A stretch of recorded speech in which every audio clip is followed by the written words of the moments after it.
Assalamualaikum sahabat semuanya. Semoga senantiasa diberi kesehatan dan kelancaran rizkinya. Amin ya robbal alamin. Upaya Abu Nawas ingin menjadi pedagang garam. Kisah si cerdas Abu Nawas memang tak ada habisnya. Berbagai tingkah lakunya yang kocak namun syarat ilmu selalu dinantikan dan menarik untuk didengarkan. Kali ini dikisahkan Abu Nawas ingin menjadi pedagang garam. Yuk simak ceritanya. Musim kemarau yang berkepanjangan membuat Abu Nawas bingung untuk bercocok tanam.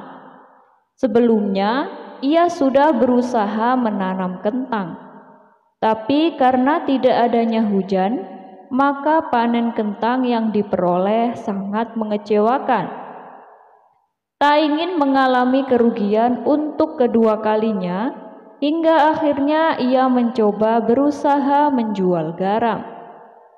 Keinginannya itu ia sampaikan kepada istrinya. "Wahai istriku, aku ingin berjualan garam. Bagaimana pendapatmu?" kata Abu Nawas. "Berdagang garam itu bagus, tapi apa kamu sudah tahu di mana belanja garam yang murah?" tanya istrinya. "Ngapain harus beli? Saya akan mencarinya di laut. Tuhan sudah memberikan secara cuma-cuma dan tugas kita adalah berusaha," ujar Abu Nawas. Esok paginya, Abu Nawas bersiap-siap untuk pergi ke laut. Setelah menempuh perjalanan agak lama, sampailah ia di tepian pantai. Kemudian Abu Nawas berhasil membuat garam selama seminggu lamanya. Air laut dikumpulkan menjadi beberapa tempat. Hari ketujuh, Abu Nawas membawa pulang garam-garam tersebut. Namun saat perjalanan pulang, ia melewati sungai dan akhirnya berhenti untuk beristirahat. Abu Nawas meletakkan sekarung garam pada tumbuhan kayu. Ia segera mandi lalu memakan buah-buahan di hutan. Abu Nawas pun merasa sangat kenyang, lalu akhirnya rasa kantuk pun mulai menghampirinya. "Bila aku tertidur, nanti garamku bisa dicuri orang. Lebih baik garam ini aku sembunyikan saja dulu," pikir Abu Nawas. Seketika itu, Abu Nawas langsung melihat ke bagian bawah sungai. Ia langsung mengambil sekarung garam dan meletakkannya di sungai. Sesudah selesai, ia kemudian berjalan ke sebuah pohon rindang untuk tidur. Beberapa saat kemudian, Abu Nawas pun terbangun lalu bergegas mengambil sekarung garam miliknya. "Aku harus cepat pulang. Pasti istriku sudah lama menungguku," ucap Abu Nawas. Setibanya di rumah, Abu Nawas terdengar berteriak memanggil sang istri. "Istriku, istriku, ini aku sudah pulang membawa garam," kata Abu Nawas. Lalu Abu Nawas meletakkan karung garamnya di sebuah alas yang sudah dipersiapkan. "Mana garamnya?" tanya sang istri. Di mana ya tadi aku letakkan? Di dalam karung?" "Wah, ternyata benar, garamku dicuri orang sewaktu aku tidur tadi. Padahal aku sudah sembunyikan di tempat yang aman," tutur Abu Nawas. "Memangnya engkau sembunyikan di mana karungnya?" tanya sang istri kembali. "Aku sembunyikan di dalam sungai," jawab Abu Nawas. Sang istri hanya bisa menggelengkan kepala mendengar perkataan suaminya itu. Pembalasan Abu Nawas saat dihina. Pada suatu hari, saudagar yang kaya raya akan mengadakan pesta besar dan mewah. Karena yang mengadakan pesta adalah saudagar kaya, tentu yang diundang dari golongan orang-orang kaya. Tapi beda dengan Abu Nawas.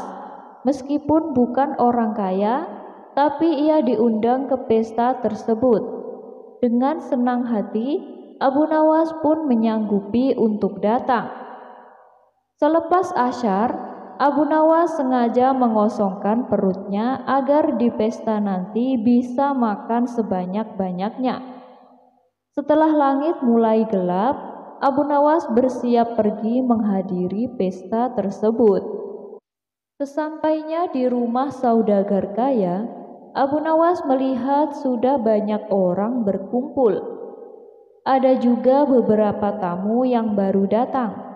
Hampir semua orang memakai jubah kebesarannya, dan para tamu yang datang disambutnya dengan ramah oleh si tuan rumah. Akan tetapi, Abu Nawas yang memakai jubah usang belum lagi warnanya yang telah memudar, jadi tak ada seorang pun yang menyambutnya. Bahkan tidak ada yang mau mengajaknya bicara. Abu Nawas dengan kecewa memutuskan untuk pulang ke rumah. Tak lama setelah itu, Abu Nawas kembali ke pesta, tapi kali ini ia memakai jubah yang bagus dan indah. Berbeda dengan sebelumnya, tuan rumah menyambutnya dengan ramah. Abu Nawas dipersilakan duduk di depan meja besar dan penuh hidangan mewah bersama tamu-tamu lain.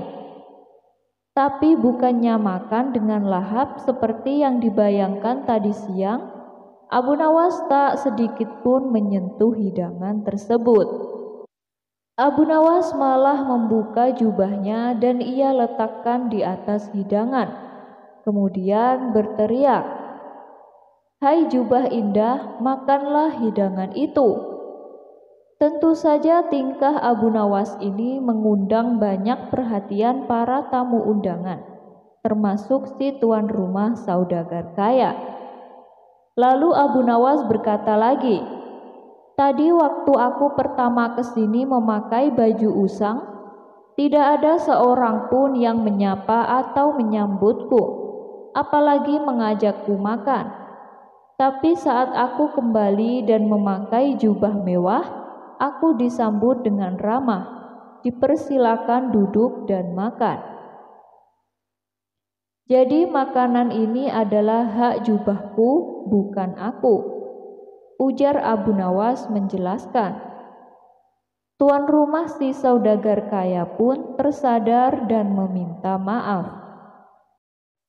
Kehebatan Abu Nawas menyeberangi lautan.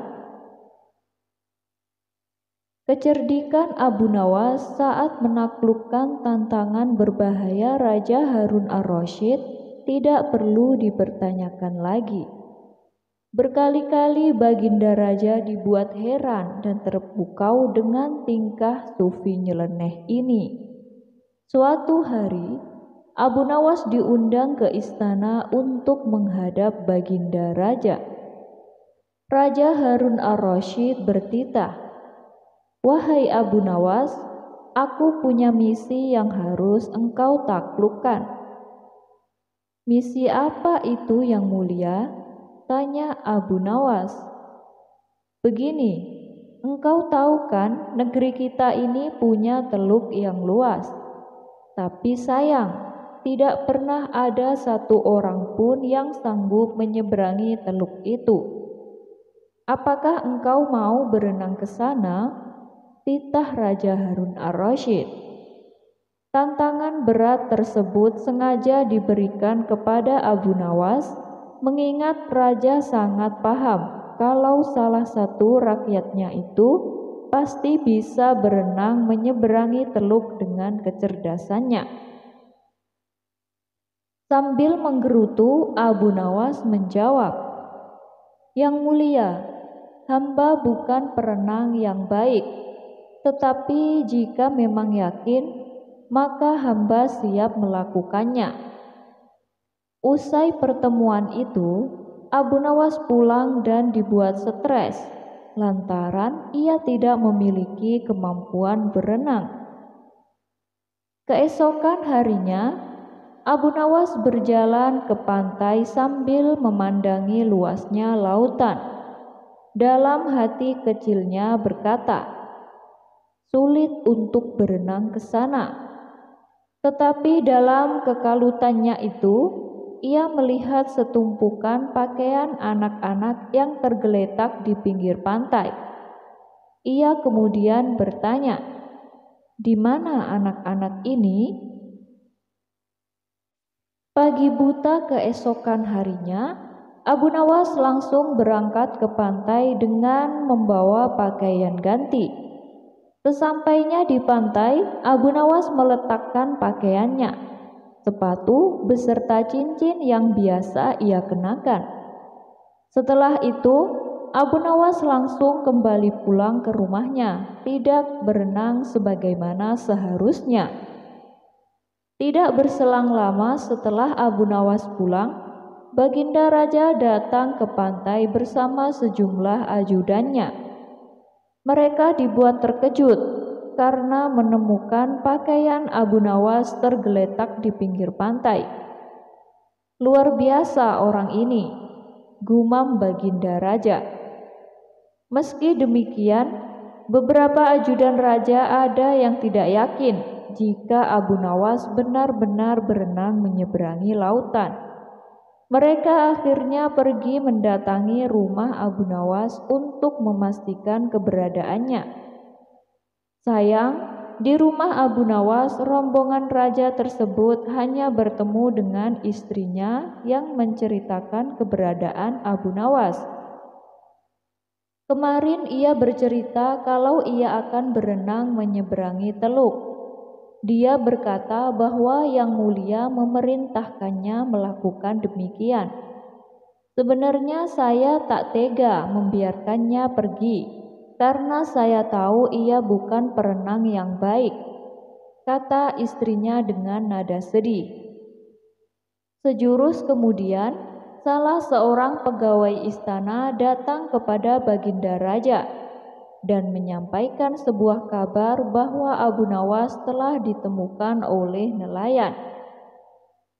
Abu Nawas lalu dijemput oleh rombongan raja di tepi pantai dengan keadaan pura-pura pingsan.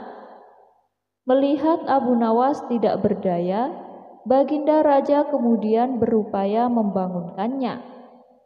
Beruntung, senyuman manis Abu Nawas setelah tersadar membuat lega Baginda Raja, karena Abu Nawas selamat dari maut. "Engkau hebat Abu Nawas," kata Raja Harun ar-Rasyid. Abu Nawas dihukum masuk kandang singa.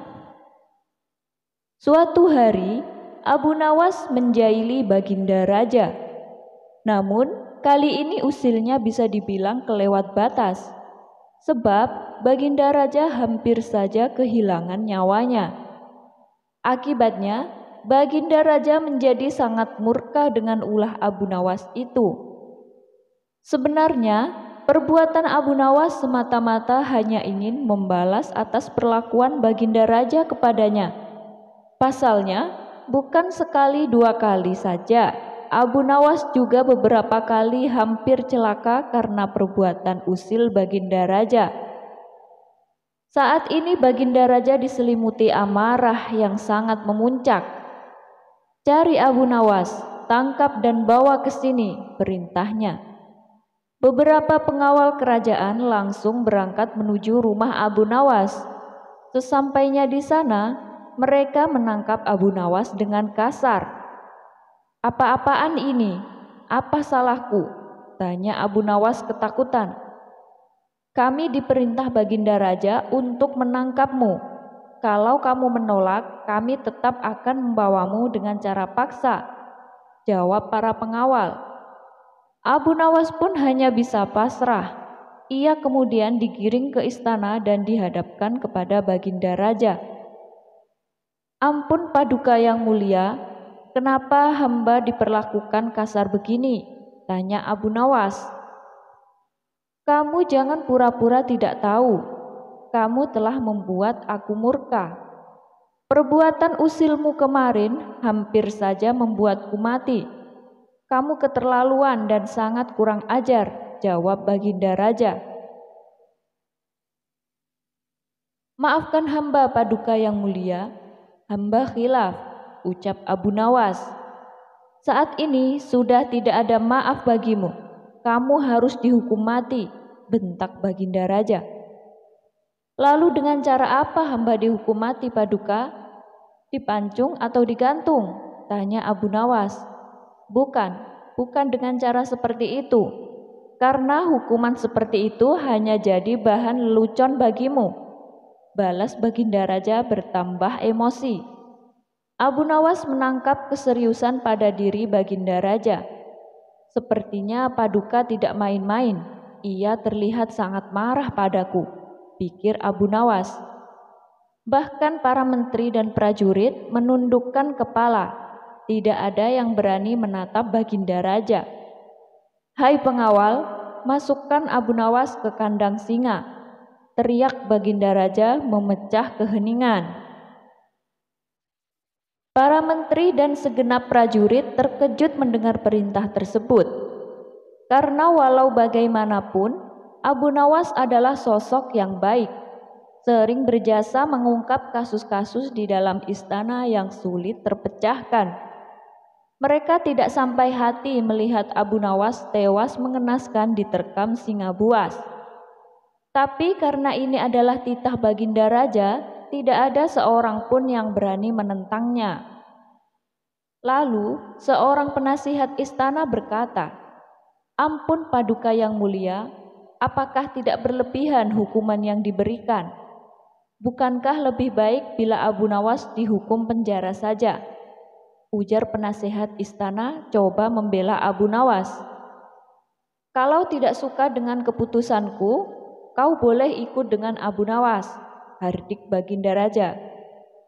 Sang penasihat istana hanya terdiam, ia tidak berani membantahnya. Sementara Abu Nawas tertunduk lesu mendengar keputusan tersebut. Tubuhnya langsung lemas dan gemetaran. Namun, ketika hendak dimasukkan ke kandang singa, Abu Nawas berkata, ampun Paduka yang mulia, hamba ikhlas menerima hukuman ini dan hamba sudah pasrah.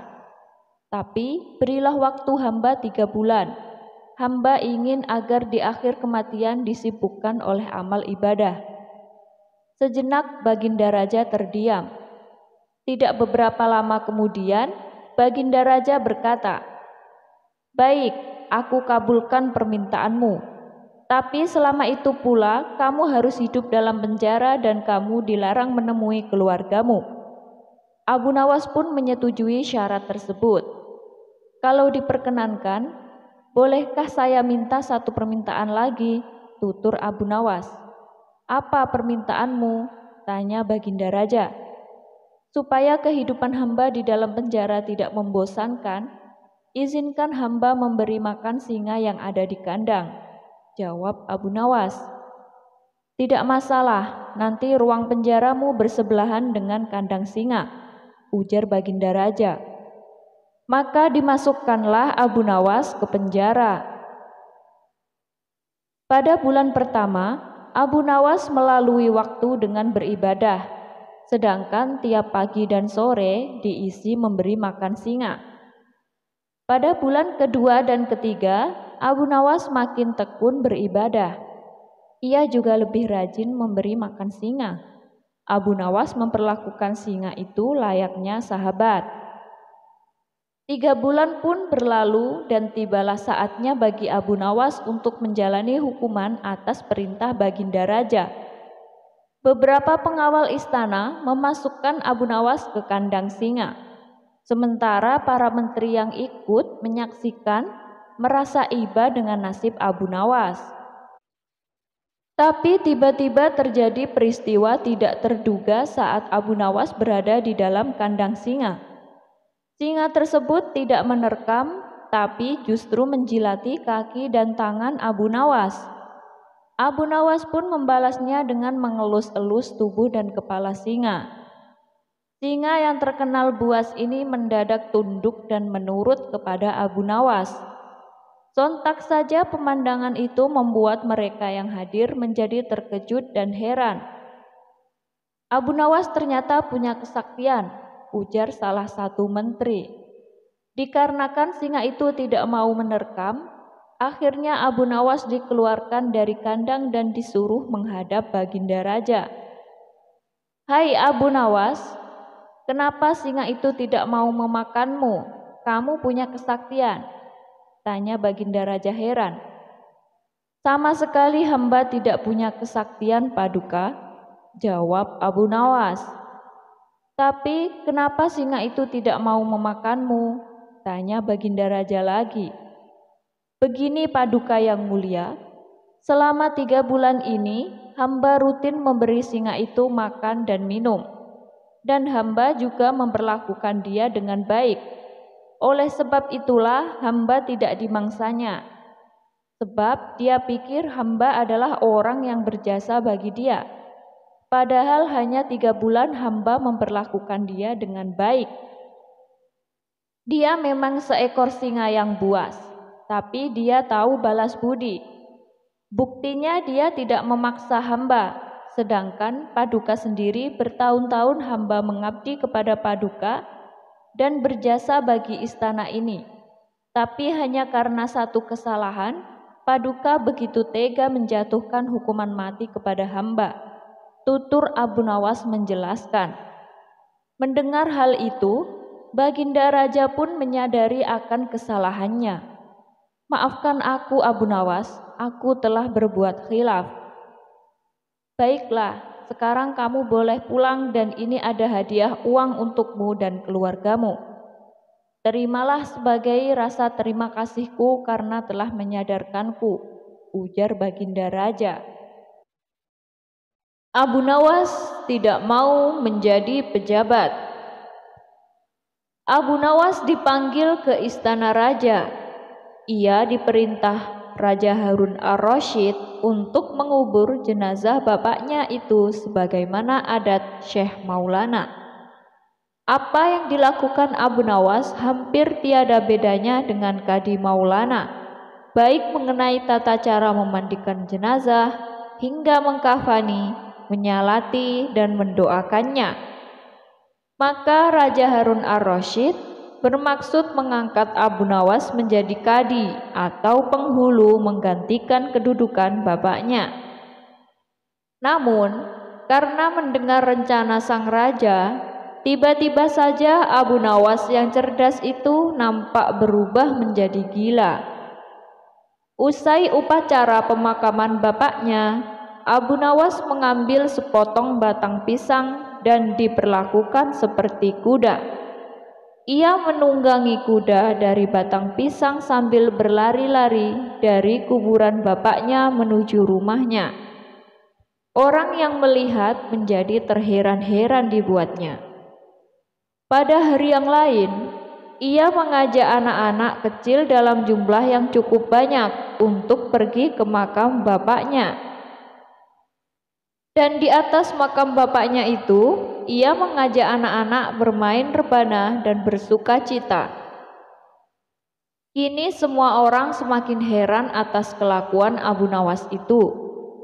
Mereka menganggap Abu Nawas sudah menjadi gila karena ditinggal mati oleh bapaknya.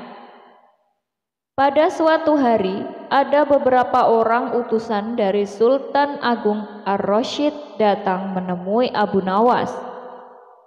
Hai Abu Nawas, kau dipanggil Sultan untuk menghadap ke istana, kata wazir utusan Sultan.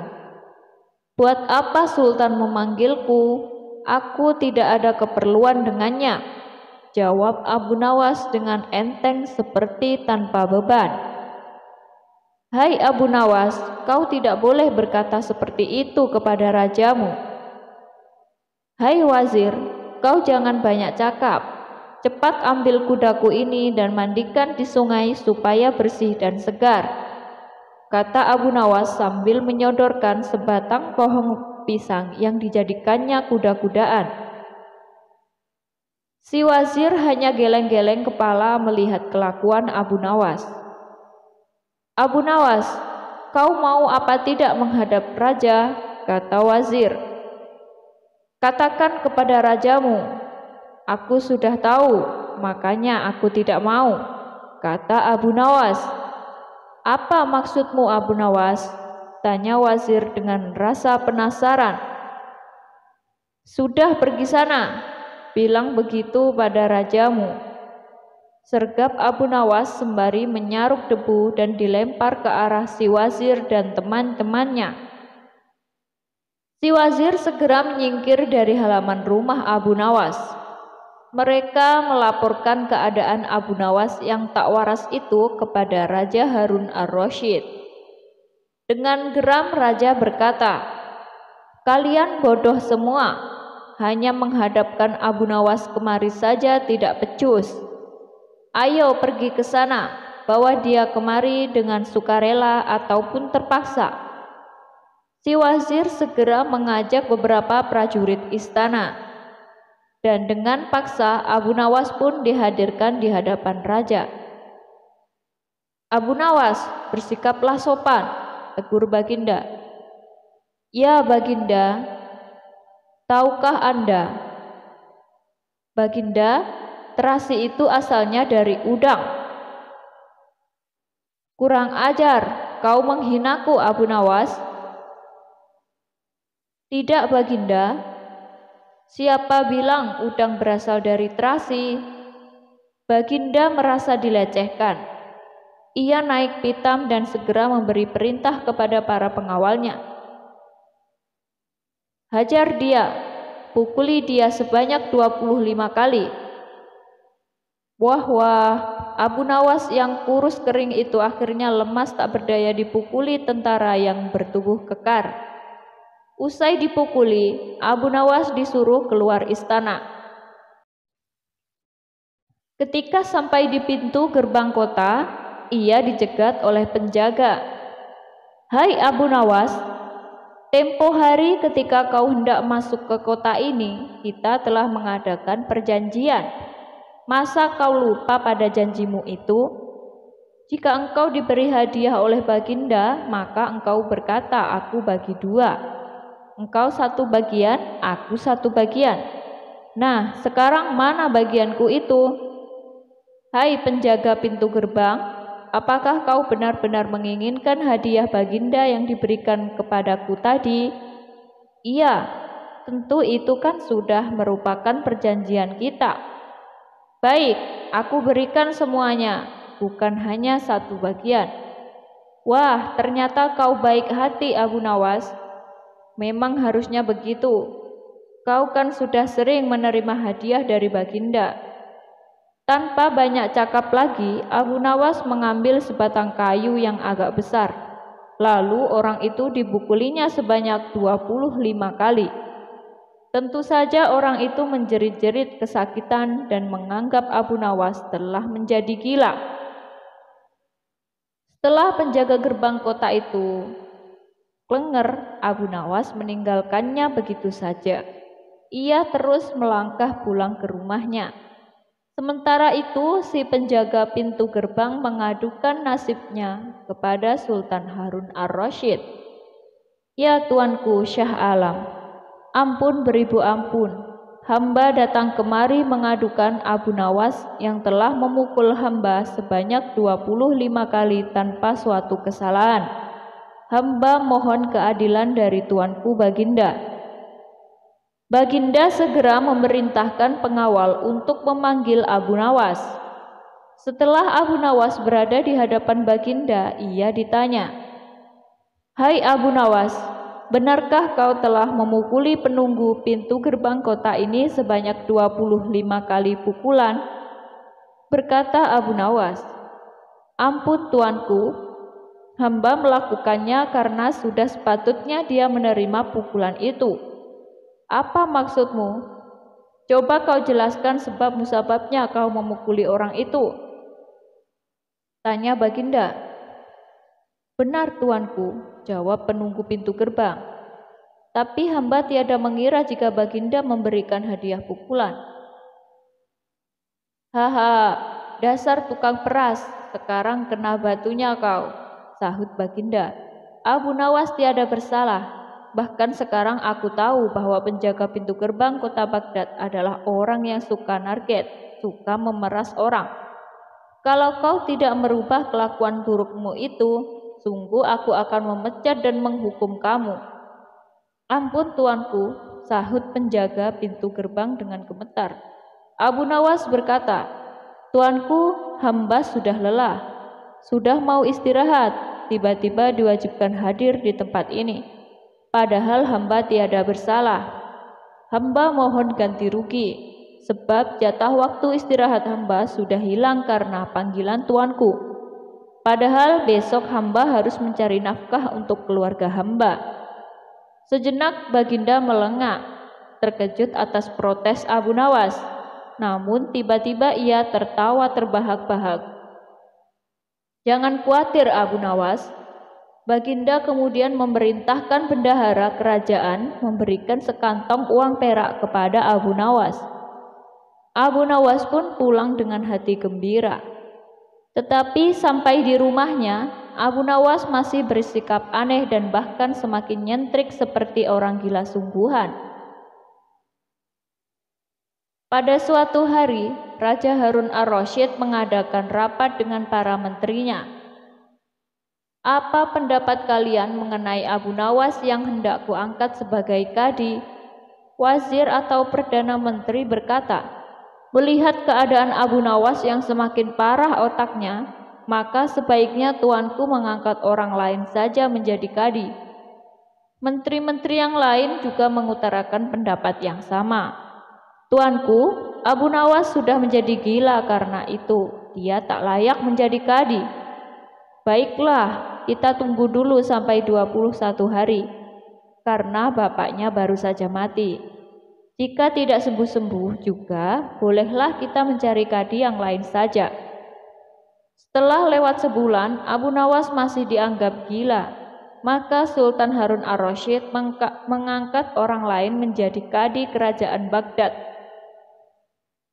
Konon dalam suatu pertemuan besar, ada seseorang bernama Polan yang sejak lama berambisi menjadi kadi.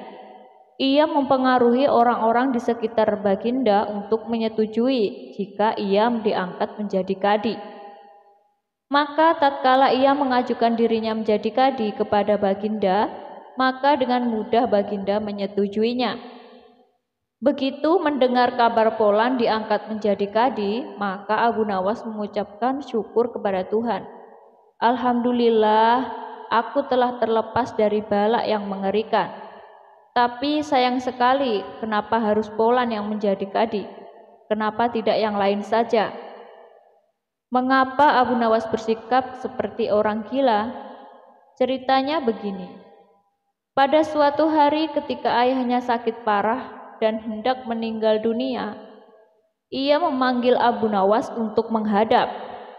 Abu Nawas pun datang mendapati bapaknya yang sudah lemah lunglai. Berkatalah bapaknya, "Hai anakku, aku sudah hampir mati. Sekarang ciumlah telinga kanan dan telinga kiriku." Abu Nawas segera menuruti permintaan terakhir bapaknya. Ia cium telinga kanan bapaknya, ternyata berbau harum, sedangkan yang sebelah kiri berbau sangat busuk. "Bagaimana anakku? Sudah kau cium?" "Benar bapak, ceritakan dengan sejujurnya, baunya kedua telingaku ini." "Aduh pak, sungguh mengherankan. Telinga bapak yang sebelah kanan berbau harum sekali, tapi yang sebelah kiri kok baunya amat busuk."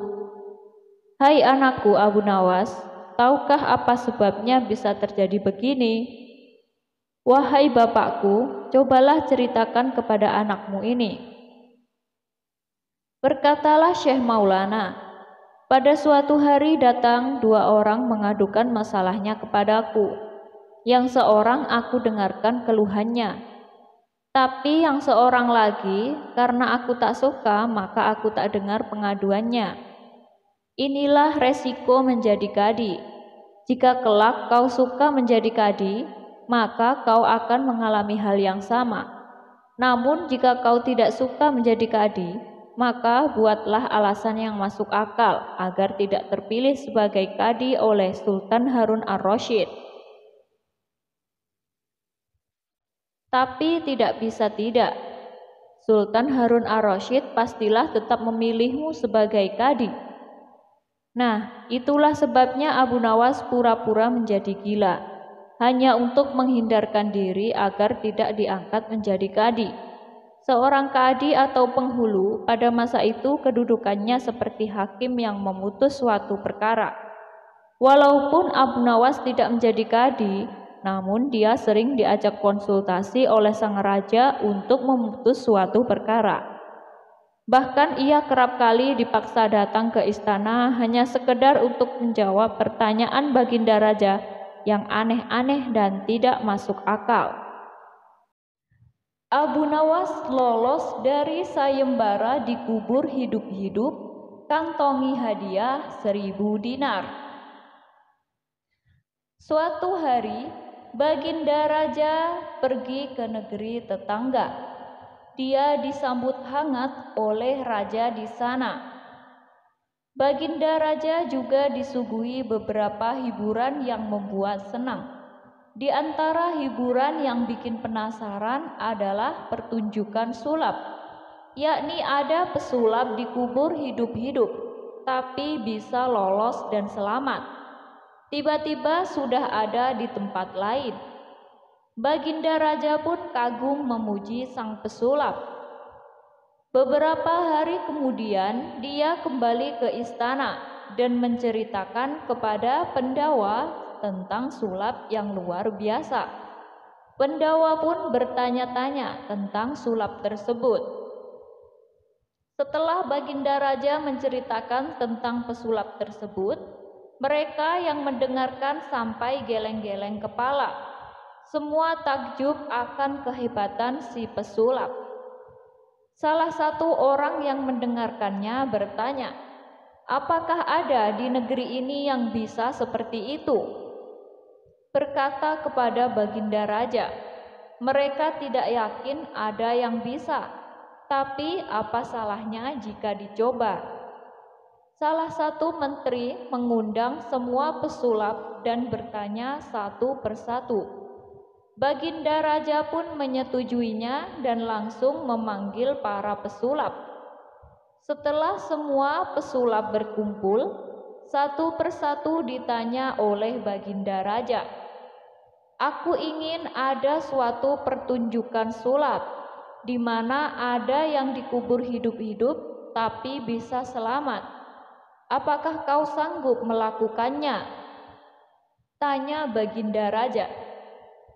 Tetapi sang pesulap pertama mendadak ketakutan. "Ampun Paduka Raja, hamba tidak bisa melakukan itu. Sangat berbahaya. Sekali lagi mohon maaf Paduka, tolong jangan hukum hamba." Baginda Raja terheran-heran, mengapa pesulap sangat ketakutan. Raja hanya meminta dan tidak memaksa, jadi tak akan menghukumnya. Begitu juga pesulap lainnya, mengaku tidak sanggup melakukannya. Baginda Raja pun menyayangkan, karena tidak ada satupun pesulap yang bisa melakukannya. Padahal jika ada yang bisa, bakal diberi hadiah besar. Meski diiming-imingi hadiah besar, semua pesulap yang hadir masih saja tidak ada yang berani. Penasehat istana pun menghampiri Baginda Raja untuk membuat sayembara. Barangkali rakyat ada yang bisa melakukannya. Raja menyetujuinya dan langsung memerintahkan untuk disebar sampai pelosok negeri. Maka para pengawal raja segera menyebar ke seluruh penjuru kota untuk mengumumkan sayembara tersebut. Jika ada yang bisa sulap dikubur hidup-hidup, akan diberikan 1000 dinar. Salah satu warga berkata, Ini sayembara gila, mana ada yang berani. Hadiah tidak didapatkan, malah nyawa yang hilang. Tidak lama, datanglah seorang anak muda yang memberanikan diri mendaftar. Saat menghampiri sang raja, dia ditanya untuk memastikan, "Apakah kamu mampu?" Sang pemuda pun menjawab, "Hamba akan mencobanya, Paduka." Baginda Raja memberitahu, jika tidak selamat, maka tidak akan mendapat hadiah dan tidak ada tanggung jawab. Sang pemuda pun terdiam dan dikira akan tetap dapat hadiah meski mati. Si pemuda pun membulatkan tekad tetap mengikuti sayembara tersebut. Baginda Raja terkejut dengan jawaban sang pemuda, karena rela kehilangan nyawa demi hadiah 1000 dinar. Ternyata alasan pemuda tersebut karena ingin membahagiakan orang tuanya dengan memberikan uang banyak. Sontak hati sang raja tersentuh. Rasa iba Baginda Raja bertambah saat melihat penampilan si pemuda yang hanya mengenakan baju seadanya. "Wahai anak muda, kemarilah. Ini 100 dinar untukmu. Bawalah pulang dan berikan kepada orang tuamu," kata Baginda Raja. Betapa bahagianya sang pemuda mendapat hadiah uang yang sangat banyak. Saat setelah pulangnya anak muda tersebut, datanglah Abu Nawas. Baginda Raja pun heran, mengapa Abu Nawas datang? Ternyata kedatangan sosok cerdik itu ingin mengikuti sayembara tersebut. "Kamu jangan aneh-aneh, Abu Nawas.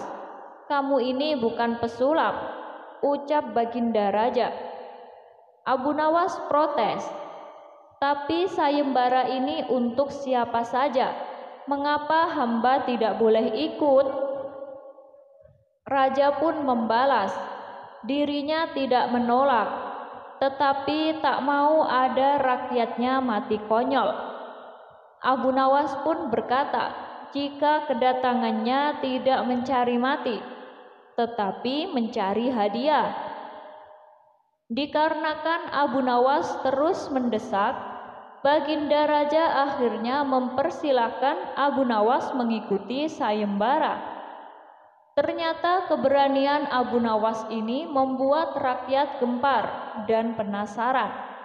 Mereka lalu berbondong-bondong datang ke istana untuk melihat Abu Nawas.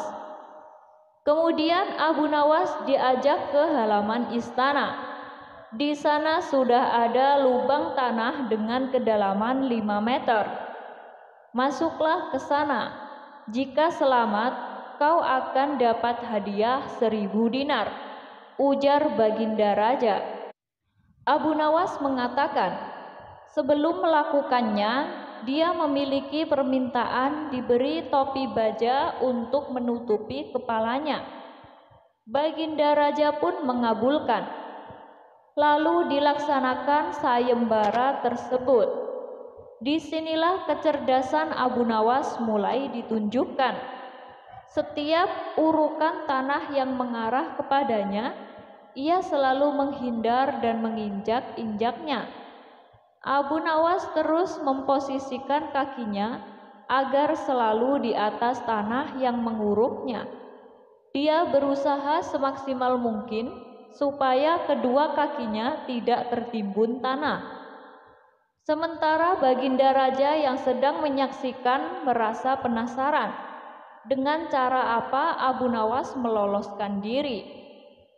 Ketika urukan tanah sudah sampai ketinggian 2 meter, Abu Nawas masih di atas tanah, hingga akhirnya lubang tersebut yang dalamnya 5 meter sudah rata dengan permukaan.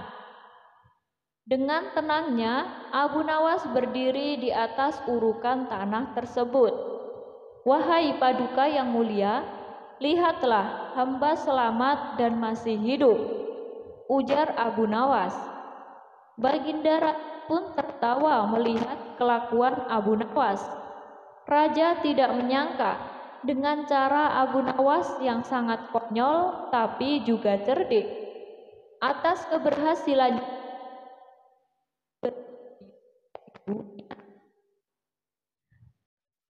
siapa yang menciptakan Tuhan? Bukan Abu Nawas namanya jika tidak bisa menjawab dan memecahkan teka-teki. Hidup di masa Raja Harun ar-Rasyid, Abu Nawas lebih dikenal sebagai seorang penyair. Selain itu, Abu Nawas juga terkenal jenaka dan konyol. Namun, di balik kekonyolannya, Abu Nawas adalah sosok yang cerdas dan religius. Suatu ketika, kota Baghdad kedatangan orang asing yang bikin gaduh warga kota. Tiba-tiba orang asing tersebut mengaku bahwa dirinya tidak mempercayai adanya Tuhan. Tak hanya itu, dia juga menantang orang-orang Muslim berdebat mengenai adanya Tuhan. Kegaduhan akibat orang asing itu sampai ke telinga Baginda Raja Harun ar-Rasyid. Dinilai membuat resah masyarakat, akhirnya orang asing tersebut dipanggil ke istana oleh Baginda Raja. "Apa tujuanmu membuat onar di negeri kami?" tanya Baginda Raja dengan tegas. Bukan menjawab, orang asing ini malah menantang. "Untuk apa mengaku bertuhan kalau tidak bisa menjawab pertanyaanku?" kata dia. Kemudian Baginda Raja bertanya kembali tentang kepercayaan orang asing itu kepada Tuhan. Dengan tegas orang itu menjawab bahwa dirinya tidak percaya adanya Tuhan dan tidak percaya adanya akhirat. "Tapi saya dan rakyatku percaya adanya Tuhan. Berarti keyakinan kita berbeda.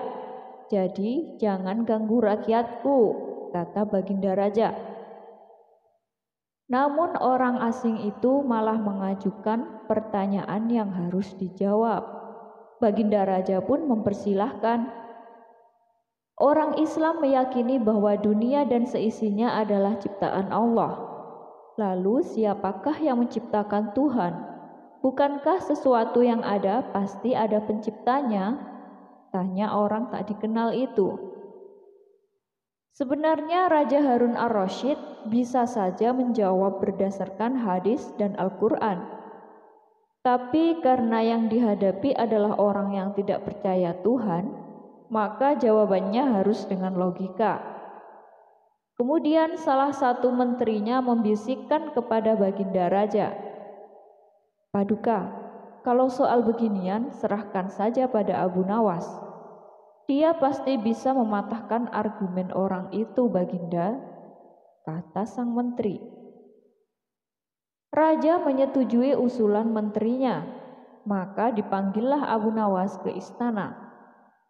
Singkat cerita, Abu Nawas pun datang menghadap Baginda Raja.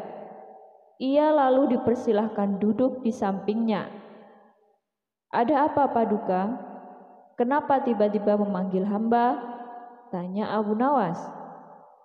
"Begini Abu Nawas, orang asing ini tidak percaya adanya Tuhan, dan dia mengajukan pertanyaan, tapi jawabannya harus masuk akal," ujar Baginda Raja. Kemudian Abu Nawas menatap orang asing tersebut. "Oh, ini orangnya yang bikin gempar kota Baghdad," gumam Abu Nawas dalam hati. Abu Nawas kemudian menghampiri orang asing itu dan duduk tepat di hadapannya. "Silahkan, apa yang ingin kau tanyakan?" kata Abu Nawas. Dengan penuh kesombongan, orang asing tersebut memulai pertanyaannya. "Anda sebagai orang Muslim tentu percaya bahwa segala sesuatu, baik yang terlihat maupun tidak terlihat, pasti ada yang menciptakan, kata dia. Iya, tentu saja saya percaya, jawab Abu Nawas. Sekarang saya mau bertanya, siapakah yang menciptakan alam semesta dan seisinya? Tanya orang asing tadi. Yang menciptakan alam semesta dan seisinya adalah Allah, Tuhan saya, jawab Abu Nawas. Oh, baiklah. Lalu, siapakah yang menciptakan Allah? Bukankah tadi Anda mengakui bahwa segala sesuatu, baik yang terlihat maupun tidak terlihat, pasti ada yang menciptakan, kata orang tadi. Mendengar pertanyaan itu, Abu Nawas terdiam. Ia pun lalu berkata, Anda pasti tahu kalau kami selaku orang Islam mengakui hanya ada satu Tuhan. Kita istilahkan saja Tuhan dengan angka 1, kata Abu Nawas. Sekarang gantian aku yang bertanya. Angka 3 berasal dari angka berapa?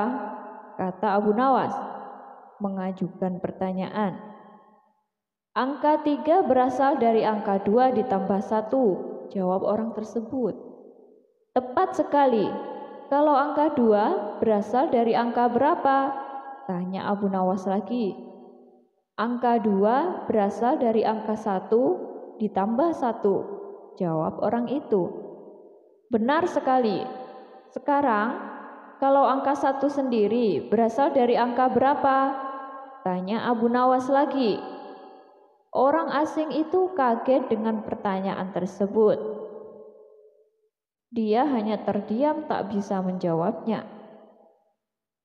Kemudian Abu Nawas berkata kembali sebagai berikut.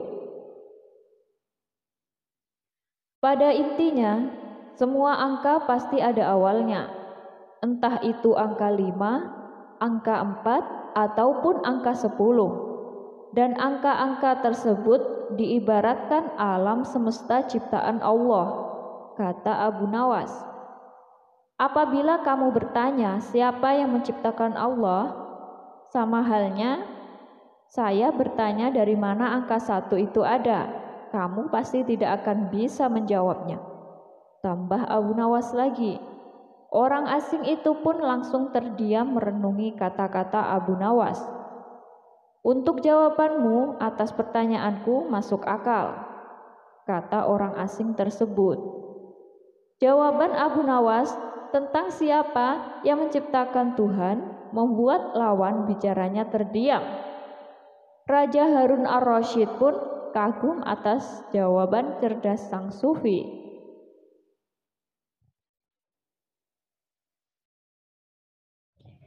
Misteri gembok di makam Abu Nawas. Mungkin di antara kita pernah mendengar sosok Abu Nawas atau bahkan mengetahui secara rinci tentang Abu Nawas. Mungkin bagi yang belum mengetahui siapakah sosok Abu Nawas itu, inilah profil singkat tokoh yang dianggap lawak namun juga dianggap ulama besar. Tokoh super lucu yang tiada bandingnya ini aslinya orang Persia yang dilahirkan pada tahun 750 Masehi di Ahwaz, meninggal pada tahun 819 Masehi di Baghdad. Setelah dewasa, ia mengembara ke Basra dan Kufa. Di sana ia belajar bahasa Arab dan bergaul rapat sekali dengan orang-orang Badui padang pasir. Karena pergaulannya itu, ia mahir bahasa Arab, adat istiadat, dan kegemaran orang-orang Arab. Ia juga pandai bersyair, berpantun, dan bernyanyi. Ia sempat pulang ke negerinya, namun pergi lagi ke Baghdad bersama ayahnya. Keduanya menghambakan diri kepada Sultan Harun ar-Rasyid, Raja Baghdad. Nama Abu Nawas begitu populer di kalangan umat muslim pada umumnya dan masyarakat Baghdad pada khususnya, sehingga cerita-cerita yang mengandung humor banyak yang dinisbatkan berasal dari Abu Nawas.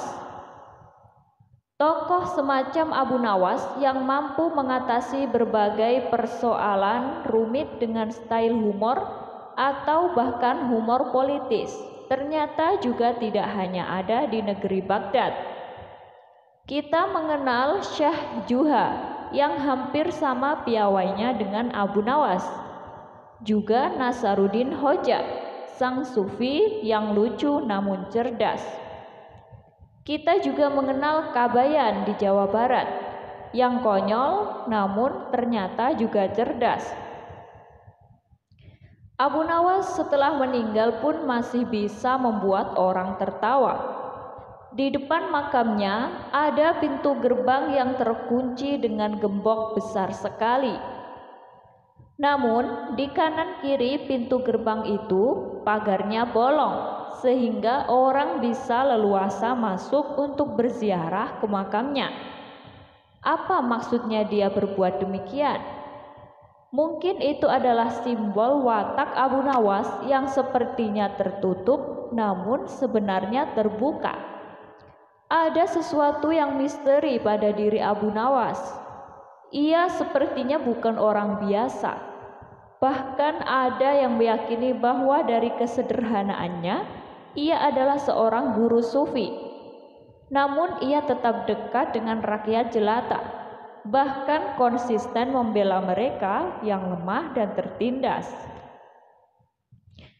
Begitu banyak cerita lain yang diadopsi menjadi kisah Abu Nawas, sehingga kadang-kadang cerita tersebut tidak masuk akal, bahkan terlalu menyakitkan orang timur. Banyak yang curiga jangan-jangan cerita-cerita Abu Nawas yang sangat aneh itu sengaja diciptakan oleh kaum orientalis untuk menjelek-jelekan masyarakat Islam. Karena itu, membaca cerita Abu Nawas kita harus kritis dan waspada. Dan inilah salah satu cerita dari Abu Nawas.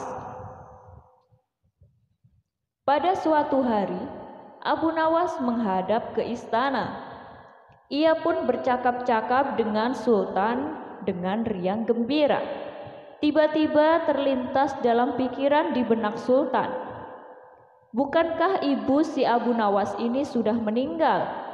Aku ingin mencoba kepandaiannya sekali lagi. Aku ingin menyuruh dia membawa ibunya ke istanaku ini. Kalau berhasil, akan aku beri hadiah 100 dinar. Hai Abu Nawas, titah sultan, besok bawalah ibumu ke istanaku.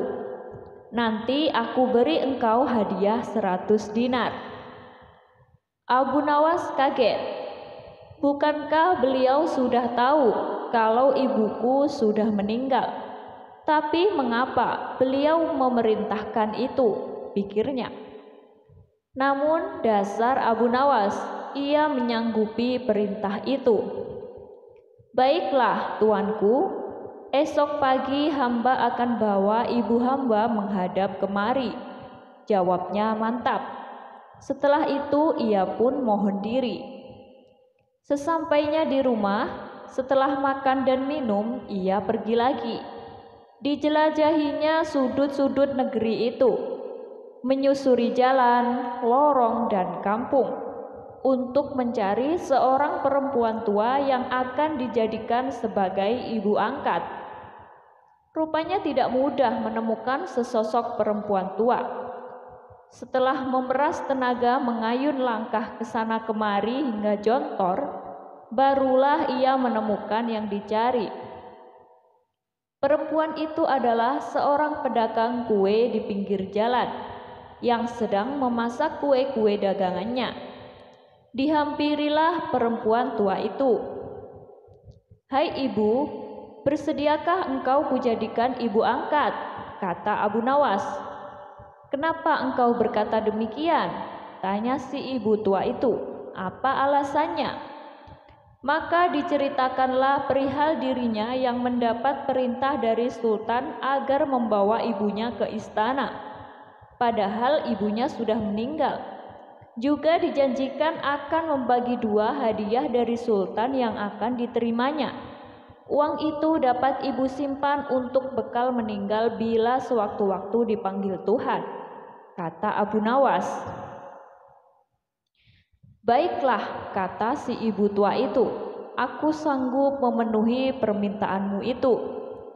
Setelah itu Abu Nawas menyerahkan sebuah tasbih dengan pesan agar terus menghitung biji tasbih itu meskipun di depan sultan, dan jangan menjawab pertanyaan yang diajukan. Sebelum meninggalkan perempuan itu, Abu Nawas wanti-wanti agar rencana ini tidak sampai gagal. Untuk itu, ia akan menggendong perempuan tua itu ke istana. Baiklah anakku, moga-moga Tuhan memberkatimu, kata si ibu tua, dan terutama kepada ibuku.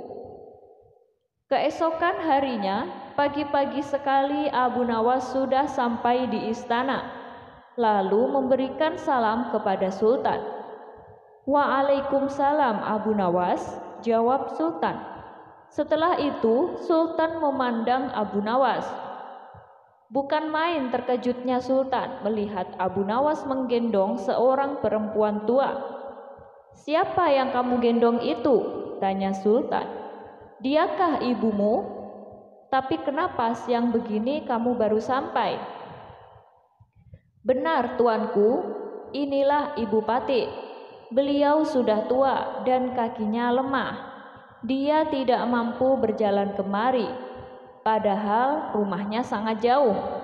Itu sebabnya Pati gendong ibu kemari, kata Abu Nawas sambil mendudukkan ibu tua di hadapan sultan. Setelah duduk, ibu tua itu pun memegang tasbih dan segera menghitung biji tasbih tanpa henti, meski sultan mengajukan beberapa pertanyaan kepadanya. Tentu saja sultan tersinggung. Ibumu sangat tidak sopan. Lagi pula apa yang dikatakannya itu sampai tidak mau berhenti. Sembah Abu Nawas. Ya tuanku Syah Alam, suami Ibu Pati ini 99 banyaknya. Beliau sengaja menghafal nama-nama mereka satu persatu dan tidak akan berhenti sebelum selesai semuanya. Demi mendengar ucapan Abu Nawas tadi, perempuan tua itu pun melempar tasbih dan bersembah datang kepada sultan. Ya tuanku Syah Alam, katanya, adapun Pati ini dari muda sampai tua begini hanya seorang suami hamba. Apabila sekarang ini berada di hadapan tuanku, itu adalah atas permintaan Abu Nawas. Dia berpesan agar Pati menghitung-hitung biji tasbih dan tidak menjawab pertanyaan tuanku. Nanti Abu Nawas akan membagi 2 hadiah yang akan diterimanya dari tuanku. Begitu mendengar ucapan perempuan tua itu, sultan tertawa dan menyuruh memukul Abu Nawas 100 kali. Ketika perintah itu akan dilaksanakan, Abu Nawas minta izin untuk dipertemukan dengan sultan. Ya tuanku, hukuman apakah yang akan tuanku jatuhkan kepada hamba ini? Karena engkau berjanji kepadaku akan membawa ibumu kemari, aku pun berjanji akan memberi hadiah uang 100 dinar. Tapi karena kamu tidak bisa memenuhi janjimu, dapatlah engkau 100 kali pukulanku, kata sultan. Ya tuanku Syah Alam, kata Abu Nawas. Pati berjanji dengan perempuan tua ini akan membagi 2 hadiah yang akan tuanku berikan kepada hamba. Tetapi karena sekarang hamba mendapat dera, hadiah itu juga harus dibagi 2. Karena yang bersalah 2 orang. Pati terimalah hukuman itu. Tetapi 50 seorang dengan perempuan tua ini. Dalam hati Sultan bergumam, jangankan dipukul 50 kali, dipukul sekali saja perempuan tua ini tidak akan mampu berdiri. Setelah itu, Sultan memberi 50 dinar kepada perempuan tua itu sambil berpesan agar tidak cepat percaya kepada Abu Nawas bila lain kali menemuinya. Dengan sukacita diterimanya hadiah itu dan dipandangnya Abu Nawas. Ya tuanku Syah Alam, ampun beribu ampun. Jika ibuku telah mendapat anugerah dari Paduka, tidak adil kiranya bila anaknya ini dilupakan begitu saja. Ya, terimalah pula bagianmu, ujar Baginda sambil tersenyum. Semua orang tertawa dalam hati. Setelah Abu Nawas bermohon diri pulang ke rumah, demikian pula perempuan tua itu dan semua yang hadir di Balairung dengan perasaan masing-masing.